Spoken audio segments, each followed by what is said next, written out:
Hi guys, may nagtatanong, mahirap daw po ba yung interview papunta dito sa Taiwan? Hindi po siya mahirap, nakakakaba lang.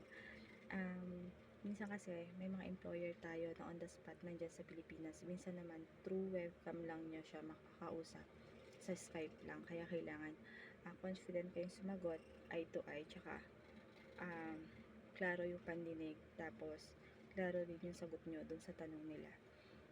Minsan hindi sila marunong mag-English, kaya meron tayong translator, taga-agency na magta-translate ng sasabihin natin. Pero kahit may translator, kailangan English pa rin yung isasagot natin. Ang kadalasan nilang tanong sa una is, tell me about yourself. Tapos magbibigay ng instruction yung agency kung ano lang yung mga pwede nyo isagot, like name, age, kung may asawa ka ba, may anak ka ba, tsaka yung job experience mo, kasi mabilisan lang naman po yung interview.